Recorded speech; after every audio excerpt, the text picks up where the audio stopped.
ಓಂ ಶಾಂತಿ. ಶರೀರ ಮತ್ತು ಮನಸ್ಸಿನ ಸ್ವಾಸ್ಥ್ಯಕ್ಕೋಸ್ಕರ ಆಚರಣೆ ಮಾಡುವಂತಹ ಅಂತಾರಾಷ್ಟ್ರೀಯ ಯೋಗ ದಿವಸದ ಈ ಸುವರ್ಣ ದಿವಸದಂದು ಭಾರತೀಯ ರಾಜಯೋಗದ ರಹಸ್ಯವನ್ನು ತಿಳಿದುಕೊಳ್ಳಲು ತಮ್ಮ ಅತ್ಯಮೂಲ್ಯ ಸಮಯವನ್ನು ಈ ಆನ್ಲೈನ್ ಮೀಟಿಂಗ್ನಲ್ಲಿ ನೀಡಿರುವುದಕ್ಕೆ ತಮ್ಮೆಲ್ಲರಿಗೂ ಆಧ್ಯಾತ್ಮಿಕ ಈಶ್ವರೀಯ ವಿಶ್ವವಿದ್ಯಾಲಯದಿಂದ ಹಾರ್ದಿಕ ಸ್ವಾಗತ ಕೋರುತ್ತೇವೆ. ಅಂತಾರಾಷ್ಟ್ರೀಯ ಯೋಗ ದಿವಸದ ಮುಖ್ಯ ಉದ್ದೇಶವೇ ಆಗಿದೆ ಜನಸಾಮಾನ್ಯರಲ್ಲಿ ಯೋಗಾಭ್ಯಾಸದ ಪ್ರತಿ ಆಸಕ್ತಿಯನ್ನು ಉತ್ಪನ್ನ ಮಾಡುವುದು. ಇದರಿಂದ ಜನರು ತಮ್ಮ ದ್ವಂದ್ವಮಯ ಜೀವನ ಶೈಲಿಯ ಮಧ್ಯದಲ್ಲಿಯೂ ನಿಯಮಿತ ರೂಪದಲ್ಲಿ ಯೋಗಾಭ್ಯಾಸ ಮಾಡಲು ಸಮಯವನ್ನು ಮೀಸಲಾಗಿರಿಸುವಂತಾಗಲಿ ಎಂದು. ಯಾಕಂದರೆ ಹೇಳ್ತಾರಲ್ಲ, ಸ್ವಾಸ್ಥ್ಯ ಶರೀರ, ಅಕೂಟ ಸಂಪತ್ತು ಮತ್ತು ಅಪಾರ ಖುಷಿಯ ಪ್ರಾಪ್ತಿಯ ಮಾರ್ಗವೇ ಆಗಿದೆ ಯೋಗ. ಯೋಗ ಭಾರತದ ಪ್ರಾಚೀನ ಪರಂಪರೆಯ ಒಂದು ವಿಶಿಷ್ಟ ಉಪಹಾರವಾಗಿದೆ. ಇದು ಮನಸ್ಸು ಮತ್ತು ಶರೀರದ ಏಕತೆ ಅಂದರೆ ಏಕಾಗ್ರತೆಯ ಪ್ರತೀಕವಾಗಿದೆ. ಹೆಲ್ದಿ ಲೈಫ್ಗಾಗಿ ಯೋಗ ಮಾಡುವುದು ಅತಿ ಅವಶ್ಯಕವಾಗಿದೆ. ಯೋಗದಿಂದ ಶರೀರದಲ್ಲಿ ಶಕ್ತಿಯ ಸಂಚರಿತವಾಗುತ್ತದೆ ಮತ್ತು ಅದೇ ರೀತಿ ಶರೀರವನ್ನು ಸ್ವಸ್ಥವಾಗಿರಿಸಲು ಸಹಾಯಕವೂ ಆಗುತ್ತದೆ. ಯೋಗ ಬಹಳಷ್ಟು ಪುರಾತನ ಕಾಲದಿಂದಲೂ ಭಾರತೀಯ ಸಂಸ್ಕೃತಿಯ ಒಂದು ವಿಶೇಷ ಅಂಗವೇ ಆಗಿದೆ ಎಂದು ಹೇಳಬಹುದು. ಮತ್ತು ಇದು ಒಂದು ನಿರೋಗಿ ಜೀವನ ಅರ್ಥಾತ್ ಅಂದರೆ ಆರೋಗ್ಯದ ಪ್ರಭಾವಶಾಲಿ ಸಾಧನ ಎಂದು ಗಾಯನವನ್ನು ಹೊಂದಿದೆ. ಯೋಗದ ಈ ಮಹತ್ವವನ್ನು ತಿಳಿಸುವುದಕ್ಕೋಸ್ಕರ ಕೇವಲ ಭಾರತ ದೇಶ ಅಷ್ಟೇ ಅಲ್ಲ, ಸಂಪೂರ್ಣ ಜಗತ್ತಿನಲ್ಲಿ ಜೂನ್ 21ರಂದು ಅಂತಾರಾಷ್ಟ್ರೀಯ ಯೋಗ ದಿವಸ ಇಂಟರ್ನ್ಯಾಷನಲ್ ಯೋಗ ಡೇ ಎಂದು ಆಚರಣೆಯನ್ನು ಮಾಡಲಾಗುತ್ತಿದೆ. ಅಂತಾರಾಷ್ಟ್ರೀಯ ಯೋಗ ದಿವಸದ ಮುಖ್ಯ ಉದ್ದೇಶವನ್ನಂತರೂ ತಿಳಿದುಕೊಂಡ್ವಿ.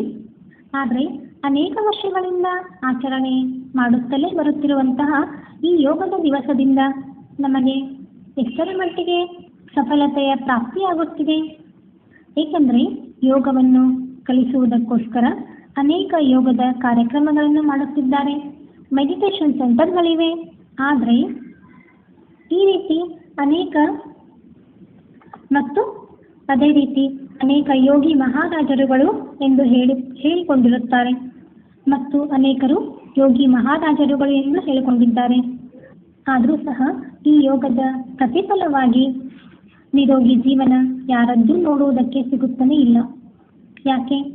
ಇಷ್ಟೊಂದು ಯೋಗ, ಆಸನ, ಪ್ರಾಣಾಯಾಮ ಮಾಡಿದ ನಂತರವೂ ಸಹ ರೋಗಗಳು ಇನ್ನಷ್ಟು ಹೆಚ್ಚುತ್ತಲೇ ಹೋಗುತ್ತಿವೆ.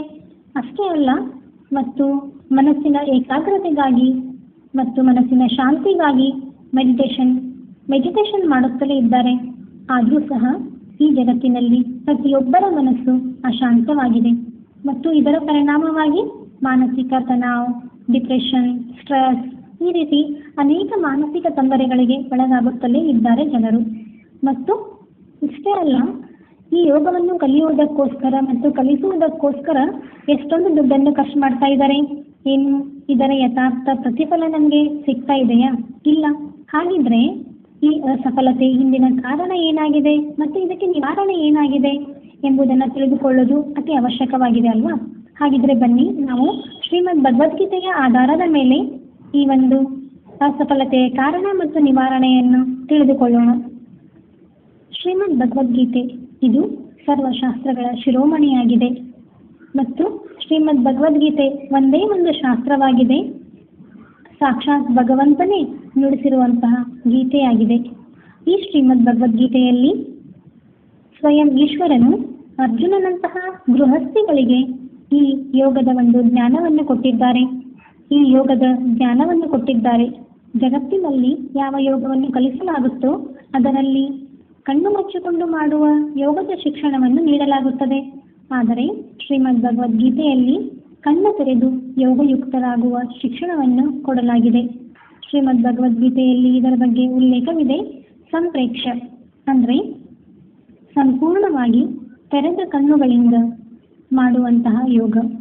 ಒಂದು ವೇಳೆ ಕಣ್ಣು ಮುಚ್ಚಿಕೊಂಡೇ ಮನಸ್ಸನ್ನು ಕಂಟ್ರೋಲ್ ಮಾಡುವ ಅಭ್ಯಾಸಿಗಳು ನಾವಾಗಿದ್ದರೆ ದೈನಂದಿನ ಜೀವನದಲ್ಲಿ ಪ್ರತಿಯೊಂದು ಪರಿಸ್ಥಿತಿಯಲ್ಲಿಯೂ ಕಣ್ಣು ಮುಚ್ಚಿಕೊಂಡೇ ಮನಸ್ಸನ್ನು ಕಂಟ್ರೋಲ್ ಮಾಡಲಾಗುತ್ತಾ? ಇದು ಸಂಭವವಾದ ಮಾತಾಗಿದೆಯಾ? ಇಲ್ಲ. ಯಾವ ರೀತಿ ಹೊರಗಿನ ಜಗತ್ತಿನಲ್ಲಿ ಕಲಿಸುವ ಯೋಗದಲ್ಲಿ ಆಸನವನ್ನು ಕಲಿಸುತ್ತಾರೆ, ಪ್ರಾಣಾಯಾಮವನ್ನು ಕಲಿಸುತ್ತಾರೆ.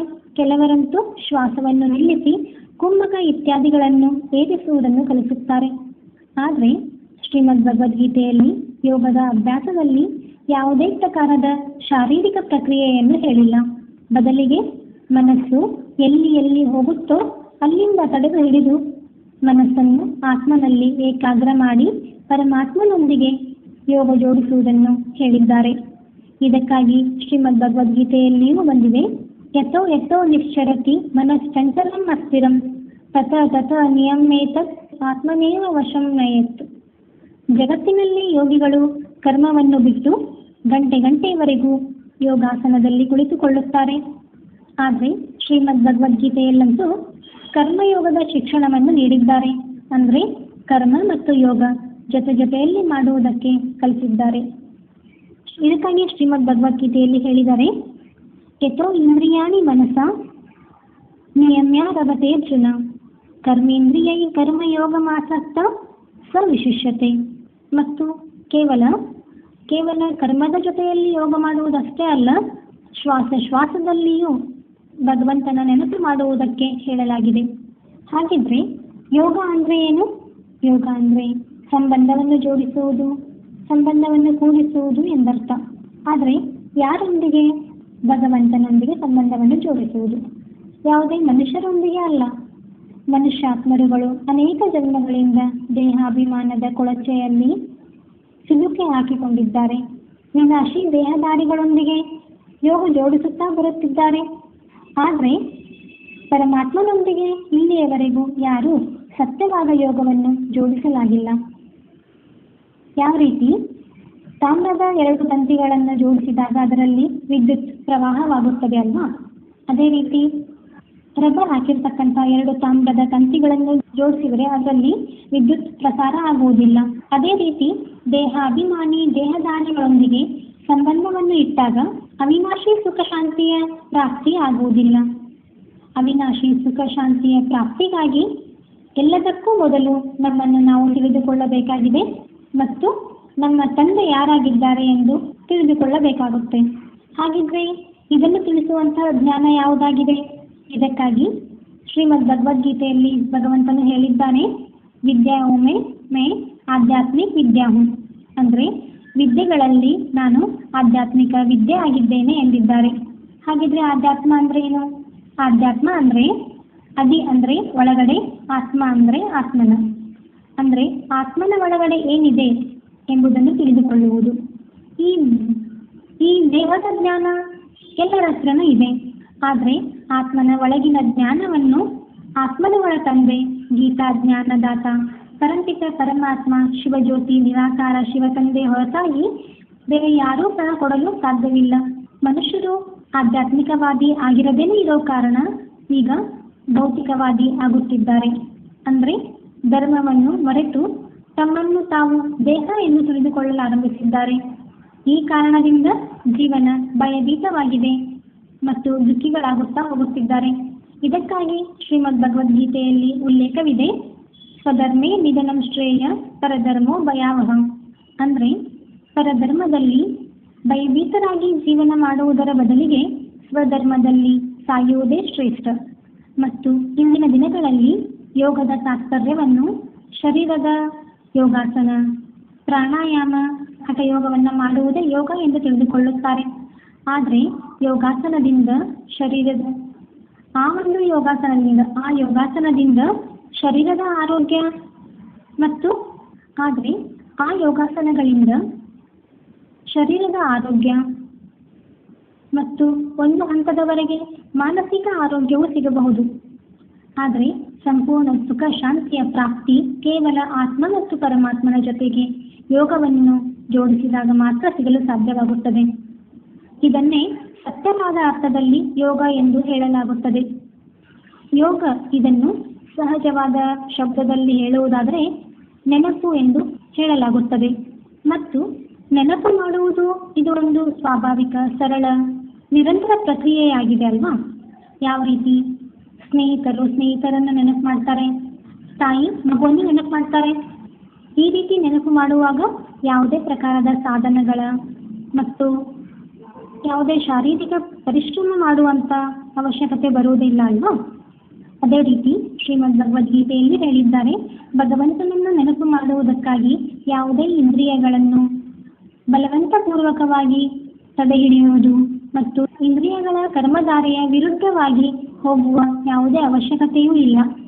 ಒಂದು ವೇಳೆ ಈ ರೀತಿ ಯಾರಾದರೂ ಮಾಡ್ತಾರೆ ಅಂದರೆ ಅವರಿಗೆ ಮಿಥ್ಯಾಚಾರಿ ಎಂದು ಹೇಳಲಾಗಿದೆ. ಇವರುಗಳಿಗೆ ಸಹಿ ರೀತಿಯ ಯೋಗದ ಜೋಡಣೆ ಆಗುವುದು ಸಾಧ್ಯ ಇಲ್ಲ. ಇದಕ್ಕಾಗಿ ಶ್ರೀಮದ್ ಭಗವದ್ಗೀತೆಯಲ್ಲಿ ಹೇಳಿದ್ದಾರೆ, ಹಠಯೋಗ ಮತ್ತು ರಾಜಯೋಗದ ಪರಿಭಾಷೆಯನ್ನು ಶ್ರೀಮದ್ ಭಗವದ್ಗೀತೆಯಲ್ಲಿ ಈ ರೀತಿ ಹೇಳಲಾಗಿದೆ, ನಾತಿಷ್ಠತಸ್ತು ಯೋಗೋಸ್ತಿ ನ ಚೈಕಾಂತಂ ಮನಶ್ನತಃ ನ ಚಾತಿ ಸ್ವಪ್ನಶೀಲಸ್ಯ ಜಾಗ್ರತ ನೈವ ಚಾರ್ಜುನ. ಅಂದರೆ ಅತಿಯಾಗಿ ಭೋಗವನ್ನು ಭೋಗಿಸುವಂಥವರು, ಸಂಪೂರ್ಣ ಉಪವಾಸ ಮಾಡುವಂಥವರು, ಹೆಚ್ಚು ನಿದ್ರೆ ಮಾಡುವಂಥವರು, ಸಂಪೂರ್ಣ ಜಾಗರಣ ಮಾಡುವಂಥವರಿಗೆ ಯೋಗ ಜೋಡಿಸಲಾಗುವುದಿಲ್ಲ. ಬದಲಿಗೆ ಎಲ್ಲದರಲ್ಲಿಯೂ ಬ್ಯಾಲೆನ್ಸ್ ಆಗಿರುತ್ತಾರೋ ಅವರುಗಳಿಗೆ ಯೋಗ ಜೋಡಿಸಲಾಗುತ್ತದೆ ಎಂದು ಶ್ರೀಮದ್ ಭಗವದ್ಗೀತೆಯಲ್ಲಿ ತಿಳಿಸಲಾಗಿದೆ. ಮತ್ತು ಗೀತೆಯಲ್ಲಿ ಇದನ್ನು ಹೇಳಿದ್ದಾರೆ, ಯುಕ್ತಾಹಾರ ವಿಹಾರಸ್ಯ ಯುಕ್ತಚೇಷ್ಟಸ್ಯ ಕರ್ಮಸು ಯುಕ್ತ ಸ್ವಪ್ನಾವಬೋಧಸ್ಯ ಯೋಗೋ ಭವತಿ ದುಃಖಃ. ಅಂದರೆ ಆಹಾರ ವಿಹಾರದಲ್ಲಿ, ಕರ್ಮದಲ್ಲಿ ಕುಶಲಯುಕ್ತರಾಗಿರುತ್ತಾರೋ ಮತ್ತು ನಿದ್ರೆ ಜಾಗರಣೆಯಲ್ಲಿ ನಿಯಮಿತವಾಗಿರುತ್ತಾರೋ ಅವರುಗಳಿಗೆ ಈ ಯೋಗ ದುಃಖವನ್ನು ದೂರ ಮಾಡುವಂಥದ್ದಾಗುತ್ತದೆ. ಮತ್ತು ಶ್ರೀಮದ್ ಭಗವದ್ಗೀತೆಯಲ್ಲಿ ಅನೇಕ ಪ್ರಕಾರದ ಯೋಗದ ಉಲ್ಲೇಖವನ್ನು ನೀಡಿದ್ದಾರೆ. ಭಕ್ತಿಯೋಗ, ಕರ್ಮಯೋಗ, ಜ್ಞಾನಯೋಗ, ರಾಜಯೋಗ ಇತ್ಯಾದಿ. ಆದರೆ ಈ ಎಲ್ಲ ಪ್ರಕಾರದ ಯೋಗದಲ್ಲಿ ಸಹಜ ರಾಜಯೋಗ ಶ್ರೇಷ್ಠ ಯೋಗ ಎಂದು ಹೇಳಲಾಗಿದೆ. ಇದಕ್ಕಾಗಿ ಶ್ರೀಮದ್ ಭಗವದ್ಗೀತೆಯಲ್ಲಿ ಹೇಳಿದ್ದಾರೆ, ರಾಜವಿದ್ಯಾ ರಾಜಗುಹ್ಯಂ ಪವಿತ್ರಂ ಇದಮುತ್ತಮಂ ಪ್ರತ್ಯಕ್ಷಾವಗಮಂ ಧರ್ಮ್ಯಂ ಸುಸುಖಂ ಕರ್ತುಮೋ ವಯಂ. ಮತ್ತು ಈ ರಾಜಯೋಗವು ರಾಜರುಗಳ ರಾಜವಿದ್ಯೆಯಾಗಿದೆ. ರಾಜ ಈ ರಹಸ್ಯವನ್ನು ಹೊಂದಿದೆ ಮತ್ತು ಇದು ಅತ್ಯಂತ ಪವಿತ್ರವಾಗಿರ್ತಕ್ಕಂಥದ್ದಾಗಿದೆ ಮತ್ತು ಇದನ್ನು ಅವಿನಾಶಿ ಎಂದು ಹೇಳಲಾಗುತ್ತೆ. ಇದನ್ನು ಪಾಲನೆ ಮಾಡುವುದು ಅತ್ಯಂತ ಸಹಜವಾಗಿದೆ ಎಂದು ಹೇಳಲಾಗಿದೆ. ಈ ರಾಜಯೋಗವನ್ನೇ ಭಾರತದ ಪ್ರಾಚೀನ ರಾಜಯೋಗ ಎಂಬ ಗಾಯನವನ್ನು ಹೊಂದಿದೆ. ಇದು ಬಹಳಷ್ಟು ಪ್ರಸಿದ್ಧವಾಗಿದೆ. ಭಾರತದ ಪ್ರಾಚೀನ ರಾಜಯೋಗವನ್ನು ಕಲಿಸಲು ಭಾರತೀಯ ಸನ್ಯಾಸಿಗಳು ವಿದೇಶಗಳಿಗೂ ಹೋಗುತ್ತಾರೆ ಮತ್ತು ಹೇಳುತ್ತಾರೆ, ನಾವು ಭಾರತೀಯ ರಾಜಯೋಗವನ್ನು ಕಲಿಸಲು ಬಂದಿದ್ದೇವೆ ಎಂದು. ಯಾಕೆ ಈ ರೀತಿ ಹೇಳ್ತಾರೆ? ಯಾಕಂತಂದರೆ ಇದು ಬಹಳಷ್ಟು ಪ್ರಸಿದ್ಧವಾಗಿದೆ ಮತ್ತು ಈ ಪ್ರಸಿದ್ಧತೆಯ ಆಧಾರದಿಂದ ಜನರುಗಳನ್ನು ಪ್ರಭಾವಿತ ಮಾಡುತ್ತಾರೆ. ಆದರೆ ಸನ್ಯಾಸಿ ಏನು ರಾಜಯೋಗವನ್ನು ಕಲಿಸಿ ಯಾರನ್ನು ರಾಜ್ಯದ ಅಧಿಕಾರಿಯನ್ನಾಗಿ ಮಾಡಿಲ್ಲ, ಯಾರಿಗೂ ರಾಜರನ್ನಾಗಿ ಮಾಡಿಲ್ಲ. ಬಲೆ ಈ ರೀತಿ ಹೇಳ್ಬೋದು, ಆ ಸನ್ಯಾಸಿಗಳು ತಮ್ಮ ಸಮಾನ ಸನ್ಯಾಸಿಗಳನ್ನಾಗಿ ಮಾಡಿಕೊಂಡಿರಬಹುದು. ಯಾಕಂದರೆ ಹೇಳಲಾಗುತ್ತಲ್ವಾ, ಯಾರು ಹೇಗಿರುತ್ತಾರೆ ಅದೇ ರೀತಿ ಮಾಡುತ್ತಾರೆ ಎಂದು. ಆ ಸನ್ಯಾಸಿಗಳು ಶಾರೀರಿಕ ಕ್ರಿಯೆಯನ್ನು ಕಲಿಸುತ್ತಾರೆ, ಪ್ರಾಣಾಯಾಮವನ್ನು ಕಲಿಸುತ್ತಾರೆ ಮತ್ತು ಯೋಗಾಸನವನ್ನು ಕಲಿಸುತ್ತಾರೆ. ಇದರ ಹೆಸರು ಇಡುತ್ತಾರೆ ರಾಜಯೋಗ. ಆದರೆ ಈ ಒಂದು ಶಾರೀರಿಕ ಪ್ರಕ್ರಿಯೆಯಲ್ಲಿ ಅಂತಹ ಯಾವ ರಹಸ್ಯವು ಒಳಗೊಂಡಿದೆ? ರಾಜಯೋಗ ಎಂದು ಅದಕ್ಕೆ ಹೇಳಲಾಗುತ್ತೆ. ರಾಜ್ ಅಂದರೆ ರಹಸ್ಯ. ಯಾವ ಒಂದು ವಿಷಯದಲ್ಲಿ ಆ ರಹಸ್ಯ ಒಳಗೊಂಡಿದೆ